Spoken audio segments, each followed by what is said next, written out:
आज हम लोग स्टार्ट करने जा रहे हैं। रिकैप आपका है रियल नंबर्स, जो कि चैप्टर 1 है सीबीएसई बोर्ड। साथ में आईसीएसई बोर्ड के लिए भी और स्टेट बोर्ड के लिए भी रिवीजन, प्लस इसमें कुछ क्वेश्चन भी हम लोग डिस्कस करेंगे जो कि बोर्ड एग्जाम रिलेटेड क्वेश्चन है। तो इस वीडियो को बहुत अच्छे से आप लोग देखेंगे। अगर कोई दिक्कत होती है आप लोग कमेंट बॉक्स में लिखेंगे। अगर आपको इससे रिलेटेड या फिर किसी भी चैप्टर से रिलेटेड किसी वीडियो की रिक्वायरमेंट होती है तो आप लोग कमेंट बॉक्स में लिखेंगे। मैं कोशिश करूंगा कि जल्द से जल्द उसको आपको प्रोवाइड करने की कोशिश करूंगा। तो चलिए स्टार्ट करते हैं। चैप्टर आपका है रियल नंबर। तो रियल नंबर आपको पता चाहिए कि रियल नंबर होता क्या है। तो रियल नंबर आपको पता है कि real number the number which are represented on a number line is called the real number. Clear. Number line पे जो भी हम लोग नंबर रिप्रेजेंट करते हैं उसको हम क्या बोलते हैं, रियल नंबर होते हैं। और रियल नंबर की बात करता हूं तो मैंने आपको बता दिया है कि रियल नंबर जो कि नंबर लाइन पे रिप्रेजेंट करते हैं, और जो नंबर्स होते हैं वो रेशनल नंबर होते हैं और इरेशनल नंबर होते हैं। तो आप लोग देख सकते हैं यहाँ पे रेशनल और इरेशनल हम लोग क्या करते हैं, नंबर लाइन पे रिप्रेजेंट कर सकते हैं। क्लियर है। तो अब बात करते हैं कि हमें रेशनल नंबर और इरेशनल में डिफरेंस कैसे पता करेंगे। तो आपको पहले ही क्लास में बताया जा चुका है कि रेशनल नंबर और इरेशनल प्रॉब्लम डिफरेंस ये है कि रेशनल नंबर हम लोग पी अपॉन क्यू के फॉर्म में रिप्रेजेंट करते हैं, जिसमें q not equal to zero होता है और पी और क्यू क्या होते हैं, आपके इंटीजर्स होते हैं। ठीक। और इरेशनल की बात करते हैं तो इरेशनल में जो नंबर पी अपॉन क्यू के फॉर्म में रिप्रेजेंट नहीं कर सकते हैं उसको हम लोग इरेशनल बोलते हैं। ठीक। अब इसी में कुछ आते हैं डेसिमल नंबर। तो डेसिमल नंबर को हम लोग आइडेंटिफाई कैसे करेंगे कि वो रेशनल है कि इरेशनल है। तो डेसिमल नंबर एक्चुअली होते क्या है, टू टाइप्स के होते हैं। Decimal number are two types. एक होता है आपका टर्मिनेटिंग और दूसरा आपका होता है नॉन टर्मिनेटिंग। टर्मिनेटिंग और नॉन टर्मिनेटिंग में डिफरेंस क्या है। टर्मिनेटिंग में क्या होता है, रिमाइंडर हमेशा जीरो होता है। और नॉन टर्मिनेटिंग रिमाइंडर जीरो नहीं होता है, मतलब आप डिवाइड करते जाएंगे कभी भी रिमाइंडर जीरो आएगा ही नहीं। लेकिन अगर टर्मिनेटिंग क्या होता है कि अगर आपने डिवाइड कर दिया तो रिमाइंडर क्या आएगा, आपका जीरो आ जाता है। अगर टर्मिनेटिंग जीरो होता है, टर्मिनेटिंग होता है और रिमाइंडर जीरो होता है तो उसको लोग बोलते हैं रेशनल नंबर। ठीक है, रेशनल नंबर। और नॉन टर्मिनेटिंग में भी दो केस बनेगा आपका। एक होता है आपका रिपीटिंग, एक होता है नॉन रिपीटिंग। रिपीटिंग का मतलब कि आप डिवाइड करते जाएंगे और सेम आपका डिजिट आपका रिपीट होता जाएगा। फॉर एग्जाम्पल 4.13 13 13, ये 13 13 क्या हो रहा है, रिपीट हो रहा है। तो ये जब रिपीट होगा तो उसको हम लोग बोलते हैं रेशनल, बोलते हैं रेशनल नंबर। क्लियर। और इरेशनल, इरेशनल में ये होता है कि आपका इसमें भी रिमाइंडर जीरो तो होगा ही नहीं। और ये क्या होता है, आपका नॉन रिपीटिंग होता है। नॉन रिपीट होता है और इसमें कभी भी रिमाइंडर जीरो नहीं होगा। ठीक। फॉर एग्जाम्पल जैसे आपका 4.13, फिर वन आ गया, वन के बाद फोर आ गया, फिर वन आ गया, जीरो आ गया, तो ये रिपीट नहीं हो रहा है। वन के बाद थ्री आया, वन के बाद फोर आ रहा है, वन के बाद जीरो आ रहा है, फिर टू आ गया, डॉट डॉट डॉट। तो ये आप क्या हुआ, नॉन टर्मिनेटिंग नॉन रिपीटिंग है। इसलिए इसको हम लोग बोलते हैं इरेशनल बोलते हैं। ठीक। अब कहानी ये है कि रूट 3, रूट 2, रूट 5 को इरेशनल क्यों बोलते हैं। इसलिए बोलते हैं कि जब इसका स्क्वायर रूट फाइंड करेंगे और इसका भी स्क्वायर रूट फाइंड करेंगे, इसका भी स्क्वायर रूट फाइंड करेंगे, तो ये क्या होते हैं, आपके नॉन टर्मिनेटिंग और नॉन रिपीटिंग होते हैं। इसलिए इनको हम लोग बोलते हैं इरेशनल नंबर बोल सकते हैं। लेकिन फॉर एग्जाम्पल हम बात करते हैं जैसे रूट 16। तो रूट 16 का स्क्वायर रूट आपका होता है +-4। तो 16 का तो स्क्वायर रूट निकल गया ना। तो इसको हम बोलते हैं क्या, रेशनल नंबर बोलते हैं। तो ये आपको याद करना है कि रेशनल नंबर और इरेशनल अगर डेसिमल फॉर्म में आते हैं तो हम लोग कैसे उसको बता सकते हैं कि वो रेशनल है कि इरेशनल है। ये एमसीक्यूज में जरूर पूछ जाते हैं। ठीक। अब बात करते हैं यहाँ पे नेगेटिव इंटीजर्स। इंटीजर्स जैसे आपका नंबर लाइन है, ये नंबर लाइन है। नंबर लाइन पे हम लोग क्या रिप्रेजेंट कर सकते हैं, जीरो रिप्रेजेंट कर सकते हैं, वन भी कर सकते हैं, 1.5 भी कर सकते हैं, टू भी कर सकते हैं। साथ में आपका -2, -3.5 6 7, ये सारे नंबर हम लोग रिप्रेजेंट कर सकते हैं। लेकिन अगर इसमें से हम लोग डेसिमल नंबर को रिमूव कर देते हैं, जैसे ये डेसिमल है, ये डेसिमल, इसको रिमूव कर देते हैं। -8.32 है, इसको भी रिमूव कर दीजिए। इसके बाद जो नंबर बचेगा नंबर लाइन पे, वो होता है आपका इंटीजर्स। फॉर एग्जाम्पल 0 1 2 3, -2 -3, ये सारे इंटीजर्स होते हैं। तो डेसिमल नंबर को रिमूव कर दीजिए, जो बचा खुचा रहेगा वही आपका कहलाएगा आपका इंटीजर्स। तो जीरो भी एक इंटीजर होता है। Is it clear. तो ये था आपका concept of the real number के लिए। अब बात करते हैं हम लोग fundamental theorem of the arithmetic. ये क्या चीज होता है। देखिए, फंडामेंटल थ्योरम ऑफ अरिथमेटिक का मतलब ये होता है कि जैसे आप कोई भी नंबर ले लीजिए, आपने कोई भी नंबर लीजिए। फॉर एग्जाम्पल हम बात करते हैं, जैसे एग्जाम्पल आपका यहाँ से ले लीजिए कि 15 है। 15 को हम लोग कैसे रिप्रेजेंट कर सकते हैं, उसके प्रोडक्ट 3 × 5 के फॉर्म में। ठीक, सिर्फ 15 आपका है, 15 को 3 × 5 के फॉर्म में। क्लियर है। 20, 2 × 2 × 5, ठीक, 21, 3 × 7। तो ये जो नंबर दिख रहा है आपको 15, 20, 21, ये किस टाइप का नंबर है? ये कंपोजिट नंबर है। किस टाइप के नंबर है? कंपोजिट। और कंपोजिट नंबर क्या होते हैं कि जो 1 और 8 सेल से डिवाइड होने के बावजूद भी किसी और भी नंबर से डिवाइड हो जाते हैं। जैसे 15, 15 आपका 1 और 15 से डिवाइड होगा ही होगा, साथ में 3 से भी होगा और 5 से भी होगा। 20 की बात करते हैं, 21 और 20 से डिवाइड होगा, साथ में 2 से भी डिवाइड होगा, 4 से भी डिवाइड होगा, 5 से भी होगा और 10 से भी होगा। तो ये कंपोजिट नंबर है, क्योंकि ये मोर देन 2 नंबर से डिवाइड हो रहा है। अगर जो नंबर 2 नंबर से बस डिवाइड होता है उसको हम बोलते हैं प्राइम नंबर। फॉर एग्जाम्पल 5, 5 1 से और 5 से ही डिवाइड होगा। क्लियर है? 7, 7 1 और 7 से ही डिवाइड होगा, तो इसको हम बोलते हैं प्राइम नंबर्स। क्लियर? तो हम कह सकते हैं कि जितने भी कंपोजिट नंबर हैं वो क्या है, ये देखिए 3, ये 7 ये प्राइम है, ये 2 और ये 5 भी प्राइम है, 3 और 5 भी प्राइम्स हैं। ठीक, तो जितने भी कंपोजिट नंबर हैं वो क्या है, प्रोडक्ट ऑफ देयर प्राइम्स होते हैं। प्रोडक्ट ऑफ देयर प्राइम्स, जैसे मैंने एग्जांपल दिया 1092, तो ये 2 3 2 7 13 के मल्टीपल, मतलब इसका प्रोडक्ट जो आएगा ये आएगा 2 × 3 × 2 × 7 × 13 आएगा। तो मतलब क्या है, ये प्रोडक्ट है इनके प्राइम्स के, कौन, composite number 1092। Is it clear? तो this is called the fundamental theorem of arithmetic.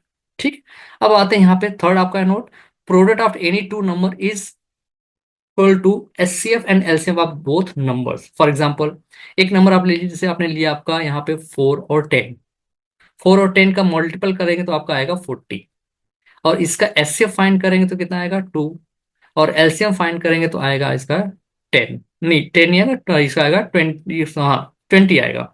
ठीक है, अब 20 का 2 में मल्टीप्लाई करेंगे तो 40 आ जाएगा।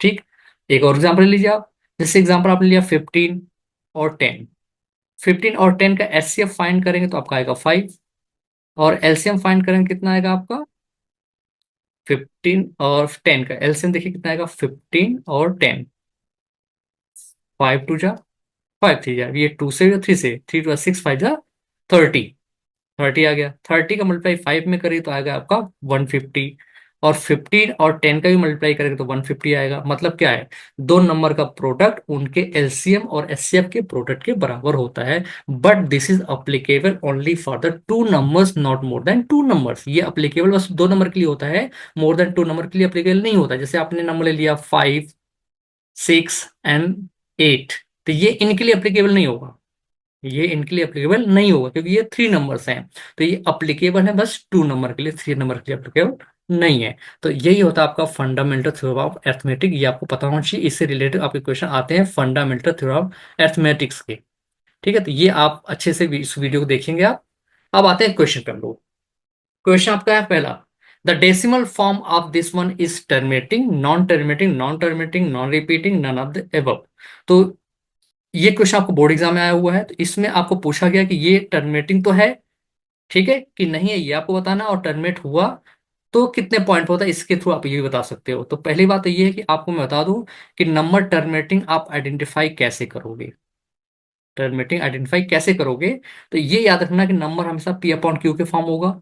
ठीक है, तो क्यू जो है वो 2 to the power m and 5 to the power n के फॉर्म में अगर है, मतलब जो डिनोमिनेटर है, डिनोमिनेटर इज प्रोडक्ट ऑफ 2 और 5 और बोथ, मतलब 2 का हो, 5 का हो, या दोनों का हो ओनली, बट कोई और यहाँ पे नहीं चलेगा। ठीक है, तो वो टर्मिनेटिंग होता है। ठीक है, वो क्या होता है आपका, टर्मिनेटिंग होता है। जैसे मैं एग्जांपल देता हूँ 14/2² एंड 5 क्यूब, तो ये टर्मिनेटिंग है, क्यों, क्योंकि ये 2 और 5 के फॉर्म में है, तो ये नंबर क्या है, ये नंबर आपका टर्मिनेटिंग है। क्लियर है? लेकिन अगर ये 14/3 × 2² × 5 क्यूब होता तो ये टर्मिनेटिंग नहीं है, क्योंकि यहाँ पे 3 आ चुका है। यहाँ पे 2 होना चाहिए, या तो 5 होना चाहिए, या दोनों होना चाहिए, लेकिन कोई और नहीं होना चाहिए, तो ये आपका टर्मिनेटिंग नहीं है, क्योंकि ये 3 यहाँ पे आ चुका है। क्लियर है? अब यहाँ पे देखिए 129 है, 2² 5 7 है, 7 टू द पावर 5 है। क्लियर है? तो ये टर्मिनेटिंग नहीं है, ये क्या आपका नॉन टर्मिनेटिंग है। रीजन बिहाइंड कि यहाँ पे 2 और 5 के साथ साथ 7 टू द पावर 5 भी है। और खास बात ये है कि 129 में 7 टू द पावर 5 से डिवाइड भी करोगे तो वो क्या होगा, ये 7 टू द पावर 5 कैंसिल नहीं होने वाला है। अगर ये कैंसिल हो जाता तो वो आपका टर्मिनेटिंग होता, लेकिन 7 टू द पावर 5 कैंसिल नहीं हो रहा है। क्लियर है। जैसे मैं यहाँ पे एग्जाम्पल इसी का ले रहा हूँ, 14 अपॉन ये 7 इंटू 2 स्क्वायर इंटू 5 क्यूब के फॉर्म अगर है तो ये तो आपको टर्मिनेटिंग दिख रहा होगा, क्योंकि यहाँ पे 7 आ चुका है। नहीं, इसको कैंसिल करने की कोशिश किया होता है तो 7 टू जा 14, तो ये हो गया आपका 2 अपॉन 2 स्क्वायर 5 क्यूब। अब ये आपका टर्मिनेटिंग हो गया।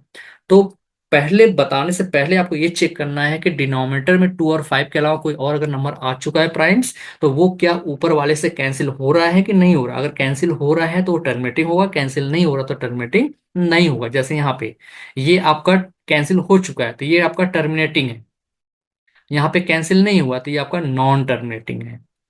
कि आपका नॉन टर्मिनेटिंग है, तो यहां से आप आइडेंटिफाई कर सकते हो कि वो टर्मिनेटिंग है कि नॉन टर्मिनेटिंग है। तो ये चेक करना आपको कि डिनोमिनेटर जो है वो किसके फॉर्म में रिप्रेजेंट कर सकते हैं, टू द पावर 5 के फॉर्म में रिप्रेजेंट कर सकते हैं कि नहीं कर सकते हैं, ये आपको देखना है। तभी आप बताओगे कि वो टर्मिनेटिंग है कि नॉन टर्मिनेटिंग है। क्लियर। तो ये आपको अच्छे से समझना पड़ेगा यहाँ पे। Second question, HCF of 8, 9 and 25 is. तो एचसीएफ आप सबको पता होगा कि ऐसे हम लोग कैसे फाइंड करते हैं। तो एचसीएफ 8 को हम लोग क्या लिखते हैं, 2 इंटू 2 इंटू 2। 9 को हम लिख सकते हैं 3 इंटू 3। 25 को हम लिख सकते हैं 5 इंटू 5। क्या इन तीनों में कोई कॉमन है, नहीं कॉमन है। एचसीएफ के केस में क्या होता है, जब वो टर्म आपका कॉमन होता है तो वही एचसीएफ होता है, तो कॉमन तो है नहीं। जब कॉमन कुछ नहीं होता है तो वहां पे वन कॉमन हम लेते हैं, क्योंकि वन सबके प्रोडक्ट में हम रिप्रेजेंट कर सकते हैं। ठीक। तो वन आपका हो गया एचसीएफ यहाँ से। तो याद रखना कि उसके बीच में कुछ कॉमन नहीं है, तो वहां पे वन हम कॉमन ले सकते हैं। क्लियर है। तो ये था आपका नेक्स्ट नेक्स्ट क्वेश्चन देखते हैं हम यहाँ पे। तो याद रखना है एचसीएफ कैसे फाइंड करना है आपको। Next, the product of 3 consecutive positive integers is divisible by which number। 3 consecutive positive integers is divisible by which number। For example suppose हमने एग्जाम्पल लिया 3 consecutive लेना आपको, राइट। जैसे एग्जाम्पल आपका 3, 4, 5। तो क्या ये 4 से डिविजिबल है, 4 तो डिविजिबल है। इनका प्रोडक्ट याद रखना, प्रोडक्ट। तो 3 इंटू 4 इंटू 5 क्या 4 से डिविजिबल है, क्या 6 से डिविजिबल है। ठीक है, भाई फोर्स तो हमको दिख रहा है, क्या 6 से डिविजिबल है। Non factor, non count factor only one. ठीक। तो याद रखना आपका यहाँ पे जैसे एग्जांपल आपका 2, 3, 4। 2, 3, 4। तो ये 4 से डिविजिबल है, 6 से भी डिविजिबल है। ये भी 4 से भी डिविजिबल और 6 से भी डिविजिबल है। ठीक। अब आते हैं हम लोग यहाँ पे लेते हैं 5, 6, 7। क्या ये 4 से डिविजिबल है, ये 4 से डिविजिबल है, मल्टीप्लाई नहीं है। क्या 6 डिविजिबल है, यस। ठीक। एग्जाम्पल ले लीजिए, आप कोई और नंबर लीजिए आपका, जैसे आपका है 8, 9, 10। ठीक है। क्या 4 से डिविजिबल है, क्या 6 से डिविजिबल है, ये 6 से भी है, 4 से भी है। लेकिन आपने यहाँ पे देखा होगा ये 2 से डिविजिबल नहीं है, और ये 6 से डिविजिबल, लेकिन 4 से डिविजिबल नहीं है। और यहाँ पे ये 4 से भी डिविजिबल था, 6 से भी डिविजिबल था। तो आप कह सकते हैं कि 3 कंसेक्यूटिव नंबर का जो प्रोडक्ट होता है वो हमेशा 6 से डिविजिबल होता है, कभी 4 से होगा कभी नहीं होगा। तो आंसर आपका है 6। क्लियर है। तो product of any 3 consecutive positive integer is always divisible by 6। ये आपको याद करना पड़ेगा, क्योंकि हमेशा वो 6 से डिविजिबल होगा। 4 से कभी हो सकता है, कभी नहीं भी हो सकता है। क्लियर है। तो ये था आपका क्वेश्चन। अब आते हैं यहाँ पे क्वेश्चन, देयर इज जिसको बोलते हैं application of HCF and LCM. ठीक। There is a circular path around a sport field, Priya takes 18 minute. Priya ने कितना टाइम लिया आपका 18 मिनट्स। ठीक है, प्रिया 18 minutes to drive one round of the field. Harish take 12 minutes. Suppose they both started at the same point and the same time and go in the same direction. After how many minutes they will meet again? Means this is the round field. From here, Priya started and same time Harish is also started. But Priya को लगा 18 minute, ठीक, और हरीश को लगा 12 minute. तो भाई 46 minute में प्रिया का तो सेकेंड राउंड हो जाएगा। ठीक। और 24 में हरीश का भी सेकेंड राउंड हो जाएगा, सेकेंड राउंड और सेकेंड राउंड। लेकिन वो मिलेंगे तो नहीं ना, तो ऐसा बोला गया कितने कितने टाइम बाद वो दोनों फिर से दोबारा एक जगह मिल जाएंगे, after how many minute they will meet again. इस केस में हम लोग क्या करते हैं कि 18 और 12 का निकालते हैं एस एलसीएम। तो 2 9 जा 18, 2 6 जा 12, 2 9 विल कॉपी, 2 3 जा 3 3 जा एंड 3 1 जा और 3 1 जा, राइट। तो 2 2 जा 4 जा 12, 12 3 जा 36। तो 36 मिनट बाद ये दोनों दोबारा मिल जाएंगे। तो 36 देखिए 18 से भी डिविजिबल है और 12 से भी डिविजिबल है, राइट। 18 2 जा 36 और 12 3 जा 36। क्लियर है। तो अगर इस क्वेश्चन में पूछा, जब भी सोचना कि मिनिमम मिनिमम की बात करेगा, एटलीस्ट की बात करेगा, या फिर एस टाइप का क्वेश्चन होगा कि वो लोग रनिंग में है, कितनी देर बाद वो दोबारा मिल जाते हैं, इससे रिलेटेड क्वेश्चन कुछ ऐसे भी आते हैं कि सिग्नल पे सिग्नल एक सिग्नल रेड है, दूसरा ब्लू है, इनका जो ब्लिंकिंग का टाइम है वो ड्यूरेशन दिया है 10 सेकेंड का, और इसका 15 सेकेंड का, एक साथ दोनों स्टार्ट करते हैं ब्लिंकिंग के लिए, तो after how many second they will again blink. इस केस में हम लोग क्या निकालते हैं, एलसीएम निकालते हैं। क्वेश्चन आपका दिया है, three farmers have the 499 kg, 588 kg and 882 kg of wheat respectively. Find the maximum capacity of a bag so that the wheat can packed in exact number of bags. तो देखिए यहाँ पे दिया है मैक्सिमम, जब भी मैक्सिमम की बात करेगा तो उस केस में हम लोग क्या फाइंड करते हैं, एचसीएफ फाइंड करेंगे। और एल लिस्ट की कम से कम मिनिमम की बात करेगा तो उस केस में हम लोग क्या फाइंड करते हैं, एस एलसीएम फाइंड करते हैं, क्योंकि एलसीएम का फुल फॉर्म होता है आपका लिस्ट कॉमन मल्टीपल, और इसको तो एचसीएफ होता है हाईएस्ट कॉमन फैक्टर। क्लियर। तो हमें फाइंड करना है यहाँ पे एचसीएफ। तो एचसीएफ फाइंड करेंगे 490, 588, 882। तो फाइव, हाँ एचसीएफ में ये होता है कि जितने भी नंबर होते हैं सारे नंबर सेम नंबर से डिवाइड करना जरूरी है, डिवाइड होने चाहिए। जैसे 2 से डिवाइड करिए, 2 2 जा 4, 2 4 जा 8, 2 5 जा 10, 2 2 जा 2 9 जा 2 4 जा, 2 4 जा 2 4 जा एंड 2 1 जा, राइट। अब ये नंबर आपका 7 से डिवाइड हो जाएगा, 7 3 जा 21, 7 5 जा 35, 7 4 जा 7 2 जा 14, 7 5 जा 7 6 जा 7 6 जा 42, 7 3 जा 21। अब देखिए 35 तो 5 से डिवाइड होगा लेकिन 42 नहीं होगा, 63 होगा तो नहीं करेंगे, 63 3 से डिवाइड होगा, 42 को भी डिवाइड कर लेंगे, 35 नहीं होगा तो नहीं करेंगे, ठीक है। तो 7 एक ऐसा नंबर है जो कि आपका 7 5 जा 35, 7 6 जा 42, 7 9 जा 63, ये आपका आ गया। तो एचसीएफ जो निकल के आपका आता है वो आपका आएगा 2 7 जा 14, 14 7 जा 98। सो 98 is the HCF of this one, so answer will be 98। So 98 KG आपको चाहिए मेजरमेंट करने के लिए यहाँ पे कैपेसिटी, जो कि बैग को पैकिंग में आएगा, ठीक है। तो ये आपका था 98 केजी, ठीक। तो याद रखिएगा जब भी मिनिमम की बात करेगा, मैक्सिमम बात करेगा, मिनिमम में एलसीएम और मैक्सिमम में एचसीएफ फाइंड करना पड़ेगा आपको, ठीक है। तो ये था आपका ये क्वेश्चन, जो कि ये भी क्वेश्चन आपका पूछा गया, बोर्ड एग्जाम में ही पूछा गया है। नेक्स्ट क्वेश्चन हम लोग देखते हैं यहाँ पे।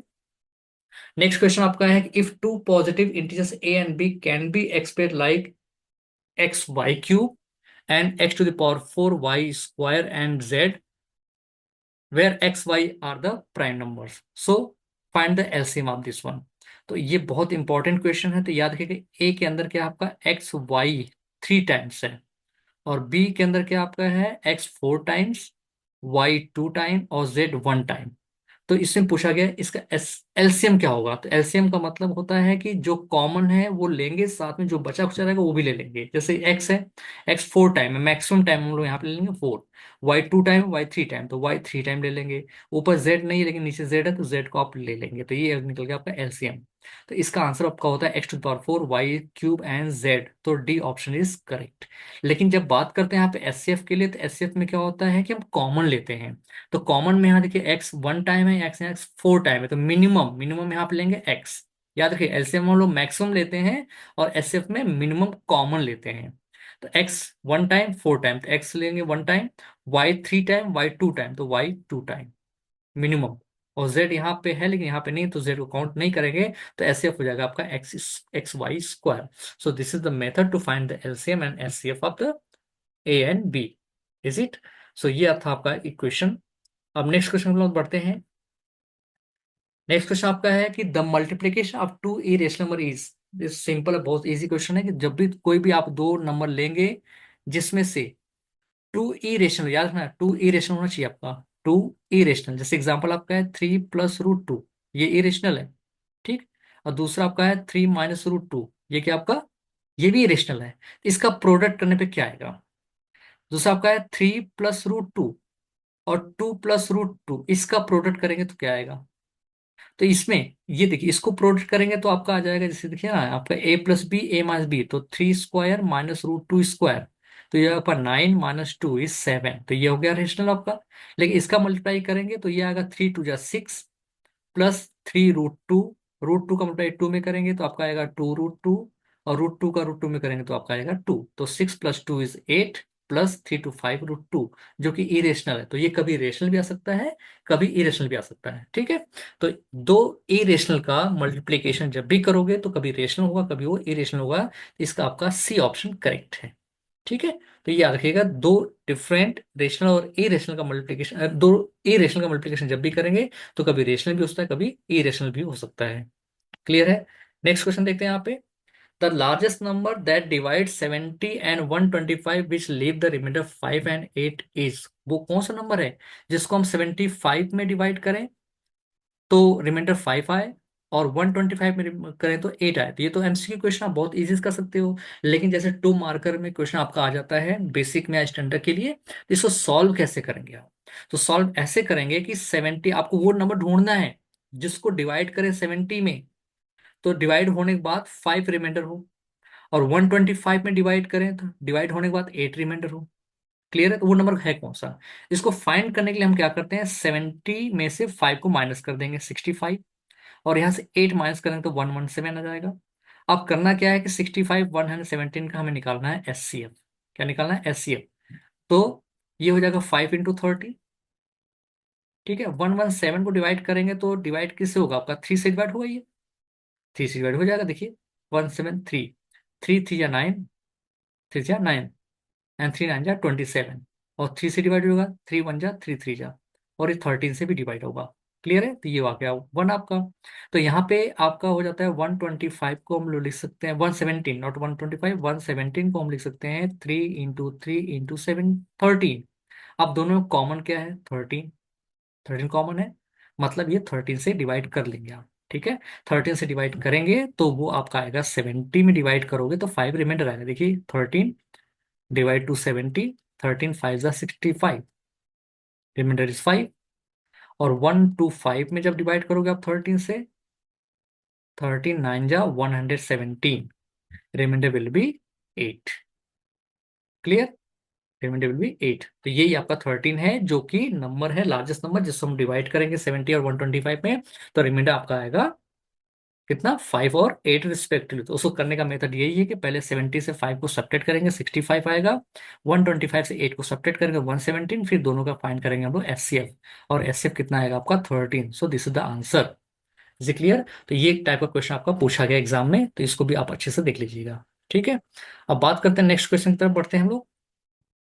नेक्स्ट क्वेश्चन आपका है यहाँ पे कि हाँ, इसके क्वेश्चन में आपको कभी कभी एस से फाइंड करने के लिए क्या करेंगे आप? पहले माइनस करेंगे, इसके बाद आप सॉल्व करेंगे। ठीक है। Next question, the list number that divisible by all the numbers 1 to 5। अब यहाँ पे देखिए, वहां पे आपने क्या किया था? एचसीएफ फाइंड किया था। अब यहाँ पे लिस्ट बोला गया, तो मैंने आपसे बोला जब लिस्ट की बात करेगा तो क्या निकालना पड़ेगा आपको? एलसीएफ। तो बोला गया the list number that is divisible by all number from 1 to 5, मतलब वो नंबर बताइए जो कि 1 और 5 से डिवाइड, 1 से लेकिन 1 2 3 4 5 इन सबसे डिवाइड हो, इन सबसे डिवाइड हो। वो कौन सा नंबर है जो कि इन सबसे डिवाइड हो? तो इसके लिए हम लोग क्या करेंगे? 1 2 3 4 5 का निकाल देंगे वो एलसीएम। तो भाई सिंपल है, ये देखिए यहाँ पे 1 2 3 4 5 का एलसीएम निकाल दीजिए यहाँ से। भाई 2 से डिवाइड हो जाएगा, ये देखिए 5, फिर 2 से डिवाइड होगा, फिर 3 से डिवाइड होगा, फिर 5 से डिवाइड होगा। 1 1 1 एंड 1। एलसीएम निकालते समय सब नीचे 1 1 ही आना चाहिए। ठीक है। तो देखिए 2 2 = 4, 4 3 = 12, 12 5 = 60, तो 60 आंसर आपका हो गया। तो 60 जो है लिस्ट नंबर है जो कि 1 से भी डिवाइड होगा, 2 से डिवाइड होगा, 3 से भी होगा, 4 से भी होगा, और 5 से भी होगा। तो वो नंबर आपका हो गया 60। ठीक है। तो लिस्ट नंबर की जब भी बात करेगा तो हमें क्या निकालना है? एलसीएम फाइंड करना है। ये आपको याद रखना है। मैक्सिमम की बात करेगा तो एचसीएफ फाइंड करना है, और कम से कम बात कर, लिस्ट की बात करता तो हम लोग क्या करते हैं वहां पे? एलसीएम फाइंड करते हैं। क्लियर है? अब आइए यहाँ पे, the decimal expansion of the rational number this will B terminate. इसने बोल दिया टर्मिनेट तो है। देखिए, मैंने आपको पहला क्वेश्चन बताया था कि टर्मिनेटिंग को और नॉन टर्मिनेटिंग को आइडेंटिफाई कैसे करते हैं। तो डिनोमिनेटर जो होता है वो टू द पावर m और 5 टू पावर n के फॉर्म में होता है। तो देखिए यहाँ पे 2 स्क्वायर और 5 है, तो ये टर्मिनेटिंग 100% श्योर है। अब कितने पॉइंट पे डेसिमल टर्मिनेट करेगा, ये क्वेश्चन है। तो ये देखना है कि एक्सपोनेंट, एक्सपोनेंट हमें चेक करना है कौन सा एक्सपोनेंट ज्यादा है। 2 का 2 स्क्वायर, 5 का 1 है, तो एक्सपोनेंट कौन सा ज्यादा है, 2 है। ठीक, तो ये 2 पॉइंट पे आपका डेसिमल टर्मिनेट हो जाएगा, 2 डेसिमल प्लेस पे वो टर्मिनेटेड हो जाएगा। Is it clear? मतलब सपोज यहीं पे आपका होता है 23/2 5 टू पावर 4, तो ये 4 टाइम पॉइंट पे टर्मिनेट हो जाता है। जो मैक्सिमम एक्सपोनेंट होगा, याद रखिए मैक्सिमम एक्सपोनेंट, जो मैक्सिमम एक्सपोनेंट होता है उसी उतने ही पॉइंट पे वो टर्मिनेट होता है। क्लियर है? तो ये था आपका इसका क्वेश्चन। तो ये भी इंपॉर्टेंट क्वेश्चन है, ये भी आपका एमसीक्यू क्वेश्चन पूछा गया हुआ है। ठीक है, इसको आप अच्छे से देख लीजिएगा। ठीक, next question, if the SF of 65 and 117 is expressible in the form of 65 minus 117, मतलब 65 और 117 का अगर आपने एचसीएफ फाइंड किया है तो इसको हम इसके फॉर्म में रिप्रेजेंट कर सकते हैं। तो हमें एम की वैल्यू बताना है। ये भी क्वेश्चन आपका एग्जाम में पूछा गया है। तो हमें करना क्या है, 65 और 117 का हमें निकालना है एचसीएफ। 65 और 117 का हमें निकालना है एचसीएफ। ठीक है, तो 117 और इसका निकालेंगे तो आपका आएगा 13 5 एंड 13 से डिवाइड कर लीजिए, इसमें कितना आएगा आपका 13 9 117। क्लियर है? तो ये हो गया आपका एचसीएफ, हो गया आपका 13। एचसीएफ कितना हुआ 13, और ये भी एचसीएफ है। तो इसको हम इक्विलेट कर देंगे, 65m - 117 इज इक्वल टू 13। अब 117 को ट्रांसफर करेंगे आप, तो 65m is equal to 113, 113, sorry 13, this is 13 only, हाँ, 117 plus 13 and this will be 130। Clear है? 65m, तो m इज इक्वल टू 130/65, जो कि आपका आएगा 2। m की वैल्यू 2 है। ठीक है, जैसे यहाँ पे आप 2 पुटअप करेंगे, 65 × 2 माइनस 117, तो ये आपका 0 हो जाता है, मतलब ये सेटिस्फाई शो करता है। तो यहाँ पे m की वैल्यू क्या होता है आपका 2 होता है। क्लियर है? क्लियर है? तो देखिए 65m - 17 में जैसे आप m की वैल्यू पुट के देखिए एचसीएफ कितना आता है आपका, ये भी एचसीएफ है। तो 65 इंटू थर्ड, सॉरी 2 - 117, ये आपका 130 - 117, ये कितना आपका 13 आ गया। और 13 ही क्या आपका है एचसीएफ है, जो कि आपने पहले फाइंड कर लिया है। Is clear? तो ऐसे क्वेश्चन करने के लिए हम लोग क्या करते हैं, पहले इनका एचसीएफ निकाल लेंगे, फिर इसको इक्विलेट कर देंगे, यहाँ से वेरिएबल की वैल्यू निकाल देते हैं, वही आपका हो जाता है एम की वैल्यू और वेरिएबल की वैल्यू। तो इस टाइप के क्वेश्चन भी बोर्ड एग्जाम में पूछे गए हैं, तो अच्छे से इसको आप लोग देख लीजिएगा। इस रिलेटेड क्वेश्चन आप लोग इंटरनेट से या फिर किसी अदर बुक से सर्च करके आप वहां से और प्रैक्टिस कर सकते हैं। ठीक है, अब बात आती है कि हमें √5, √3, √2, √3, √7 को हम लोग इरेशनल कैसे प्रूफ करते हैं, स्टेप्स क्या हैं। ये आपके 5 मार्कर में क्वेश्चन आते हैं और 3 मार्कर में भी आते हैं। तो ये आपका बेसिक के लिए 5 मार्कर क्वेश्चन आ सकता है, और आपका स्टैंडर्ड के लिए 3 मार्कर क्वेश्चन आपके आ सकते हैं। तो इसको बहुत अच्छे से देखिएगा, इसके कुछ स्टेप्स होते हैं जिसपे आपकी मार्किंग होती है, और स्टेप्स आपको लिखना बहुत जरूरी होता है। वो कौन कौन से स्टेप है मैं आपको बताते जाता हूँ। ठीक है, तो पहले तो आप अज्यूम करेंगे कि 5 क्या आप √5 क्या आपका इरेशनल है, क्या आपका रेशनल है। क्या लिखेंगे, let √5 is a rational number. अगर ये रेशनल नंबर है तो रेशनल नंबर के डेफिनेशन के हिसाब से ये आपका a/b या p/q के फॉर्म में होता है। √5 can written like a/b where a and b are integers, क्या है इंटीजर्स हैं, और जहां पे b की वैल्यू नॉट इक्वल टू 0 है।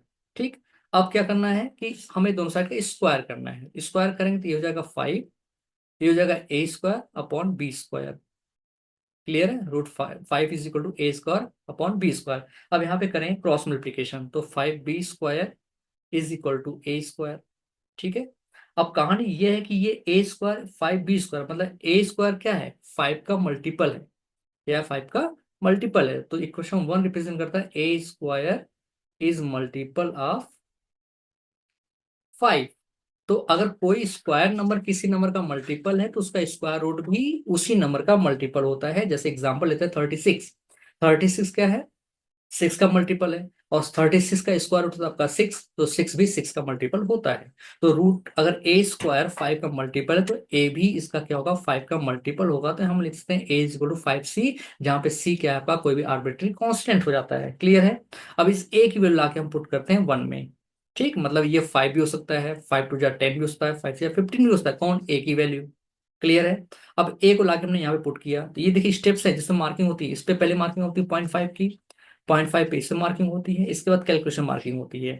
इसके बाद ए की लाके यहाँ पुट करते हैं, 5b² इज इक्वल टू 5 का स्क्वायर हो जाएगा 25c²। अब 5 को उधर ट्रांसफर कर दीजिए, तो b² आपको हो जाएगा 5c², ये हो गया सेकेंड। ठीक। अब जैसे आपने बोला कि 5b² ए स्क्वायर, तो ए स्क्वायर 5 का मल्टीपल है, वैसे b² इज 5c² है। मतलब कि आप कह रहे हैं कि b क्या है, b is multiple of 5, b² is multiple of 5, so b will also be multiple of 5, multiple of 5। ठीक है। मतलब क्या बोला आपने कि ए और बी क्या आपका 5 का मल्टीपल है, ए और बी क्या आपका है 5 का मल्टीपल है। But but according to our assumption a and b are coprime number. A b क्या आपका को प्राइम, यहाँ पे बोल देंगे आप ए और बी क्या आपका को प्राइम इंटीजर है, को प्राइम। ठीक है, ए बी है को प्राइम। लेकिन आपने यहाँ पे देखा कि ए और बी के बीच में 5 कॉमन निकल रहा है। ठीक है। So our assumption is wrong, therefore root 5 is an irrational number. ये आपका प्रूफ हो गया। तो ये मार्किंग कैसे होती है आपकी, देखिए ये जो आपने अज्यूम किया यहाँ पे 0.5 हो जाएगा आपका, 0.5 यहाँ हो जाएगा। इसका ये जो आपका होल कैलकुलेशन पे आपके 1 मार्क्स होंगे, और ये जो आपको दिख रहा है इस पे भी आपका 1 मार्कर होता है। ठीक है, तो 3 मार्क्स आपको यहाँ से मिल जाते हैं। ठीक है, तो ये स्टेप्स को मत भूलिएगा, ये स्टेप बहुत जरूरी है, ये स्टेप बहुत जरूरी है, ये भी बहुत जरूरी है, कैलकुलेशन है ये आपको बहुत जरूरी है। ठीक है, तो ये स्टेप को आप फॉलो करेंगे तो आप बता सकते हैं कि रूट 5 इरेशनल कैसे है।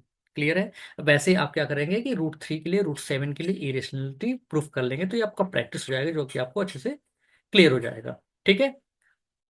अब नेक्स्ट क्वेश्चन की तरफ बढ़ते हैं हम लोग। जैसे आप बोलता है कि एक रेशनल और दूसरा इरेशनल, जैसे ये आपका है 3+2√5 इरेशनल, इसको प्रूफ करना है। ये भी आपका आया हुआ क्वेश्चन बोर्ड एग्जाम में है। तो इसको कैसे करेंगे आप, यहाँ पे भी आप अज्यूम करेंगे, let 3+√5 is a rational number.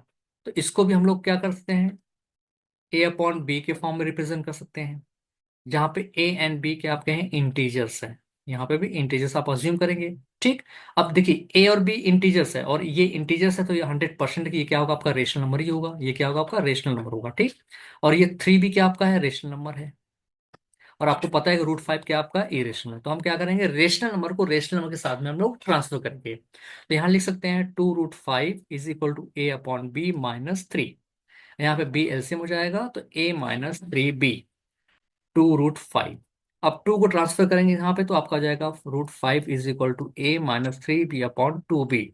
तो 100% श्योर है कि ये रेशनल पार्ट है, और ये आपका है ए रेशनल पार्ट, ये आपका इरेशनल पार्ट है। रेशनल नंबर कभी भी इरेशनल के इक्वल नहीं हो सकता है, तो हम बोल सकते हैं कि so our assumption is wrong, 3+√5 is an irrational number, this is proved. ये भी आपका 3 मार्कर में क्वेश्चन या तो 2 मार्कर में क्वेश्चन आपको आता है। ठीक है, तो इसका भी रिकैप कर सकते हैं। इसके लिए आप क्या कर सकते हैं, कुछ क्वेश्चन अपने मन से ले सकते हैं, जैसे आपने लिया 2-3√5, 7-2√3। ठीक है, 4+3√2, इनको आप प्रूफ कर सकते हैं कि ये इरेशनल है, इसको आप प्रैक्टिस कर लेंगे। ठीक है, तो ये आपको अच्छे से क्लियर हो जाएगा डाउट्स, ये हम लोग कैसे सॉल्व करना, ये आपको क्वेश्चन आपके आते हैं जो कि आपके हाथ में है, और कोई क्वेश्चन दम नहीं, अगर आप एक बार प्रैक्टिस कर लेंगे तो आपको अच्छे से समझ में आ जाएगा। अब एक क्वेश्चन आपका है, check whether 6 can be end with the zero और एनी नेचुरल नंबर। मतलब कि जैसे 6 है आपका नंबर, ये 6 क्लियर है, 6 नंबर है। अब 6 टू द पावर 1 है तो 6 आएगा, 6 टू पावर 2 है, एन की वैल्यू आप चेंज कर रहे हो, इंक्लूड नेचुरल नंबर, याद रखना नेचुरल नंबर 1 2 3 4, तो इसका वैल्यू 36 आएगा। 6 to the power 3 है तो इसकी वैल्यू क्या आएगी, 6 to the power 4 है तो इसकी वैल्यू क्या आएगी, 6 to the power 10 है तो इसकी वैल्यू क्या आएगी। तो क्या कभी ऐसे हुआ कि ये जो नंबर है, ये जो नंबर आपको दिख रहा है ये नंबर, और ये जो नंबर है, कभी एंड करेगा विथ जीरो? मतलब वंस प्लेस जो है वो कभी जीरो हो सकता है कि नहीं हो सकता, ये पूछा गया आपको। ठीक है, तो याद रख लेगी वंस प्लेस पे जीरो एक ही केस में आता है। ठीक है, सबको टेबल याद होगा। वन एक ही केस में आता है, 10 जब होता है, 10 का 1 करोगे तो भी 10 आएगा, 10 का स्क्वायर करोगे तो 100 आएगा आपका, 10 का क्यूब करोगे तो 1000 आएगा, और 10 का टू द पावर 4 करोगे तो 10,000 आपके आएंगे। ये जो कि हमेशा वंस प्लेस एंड करते हैं जीरो के साथ। वंस प्लेस किसके साथ एंड करता है, जीरो के साथ। तो याद रखना कि जो बेस है, 6 is the base and n is the exponent, ये आपका बेस है, और ये एन क्या आपका एक्सपोनेंट है। एक्सपोनेंट कुछ कोई भी आपका नेचुरल नंबर हो, लेकिन बेस अगर आपका 10 का मल्टीपल है, 10 के फॉर्म में है, तो वो क्या आपका होता है, वो हमेशा जीरो से एंड करेगा। क्लियर है? तो आप कह सकते हो कि 6 और 10 क्या है, 2 और 5 का मल्टीपल है, 2 और 5 का मल्टीपल। तो वंस प्लेस जीरो तभी आएगा जब बेस आपका 2 × 5 के फॉर्म में होता है। तो 6 क्या है आपका, 2 × 3 के फॉर्म में है, तो ये कभी भी जीरो से एंड नहीं करेगा। क्लियर है? तो आप इसका आंसर लिखेंगे 6 is not the multiple of 2 and 5। Answer कैसे लिखेंगे, 6 is not multiple of 2 and 5, so it never and with zero, ये कभी भी जीरो के साथ एंड नहीं करेगा। तो ये था आपका क्वेश्चन इससे रिलेटेड, जो कि आपका एनसीईआरटी क्वेश्चन, साथ में ये बोर्ड एग्जाम में भी पूछा गया हुआ है, तो इसको भी आप देख लेंगे। ठीक है, ये था आपका इसका क्वेश्चन। ठीक, अब next question, what is the HCF of the smallest prime number and the smallest composite number. तो आप बताइए एचसीएफ निकालना है किसका, स्मॉलेस्ट प्राइम नंबर। तो स्मॉलेस्ट प्राइम नंबर कौन सा होता है, 2। स्मॉलेस्ट कंपोजिट नंबर कौन होता है, 4। मैंने बताया था ना, स्मॉलेस्ट प्राइम नंबर जो होता है, जो 1 से और खुद से डिवाइड होता है, वो प्राइम नंबर होता है। और कंपोजिट नंबर जो 1 और खुद से डिवाइड होने के साथ साथ किसी और से नंबर से डिवाइड होता है, तो वो होता है आपका कंपोजिट नंबर। तो 2 के बाद 3 आता है, 3 भी प्राइम है। तो इसके बाद 4 आता है, जो कि 4 के आपका कंपोजिट होता है। तो स्मॉलेस्ट कंपोजिट नंबर इज 4। अब 2 और 4 का आपको क्या निकालना है, एचसीएफ फाइंड करना है। तो 4 को हम लिख सकते हैं 1 × 2 × 2, और 2 को लिखते हैं 1 × 2। तो एचसीएफ आपका आ जाएगा यहाँ पे 2, क्योंकि यहाँ पे 2 कॉमन है। Clear? HCF will be 2। Is it clear? तो HCF of smallest prime number and smallest composite number is 2। तो ये भी क्वेश्चन आपको आना जरूरी है। ठीक है, इसके लिए आपको स्मॉलेस्ट प्राइम नंबर पता होना चाहिए, और स्मॉलेस्ट कंपोजिट नंबर क्या होता है वो आपको पता होना चाहिए। क्लियर है? तो थैंक यू सो मच।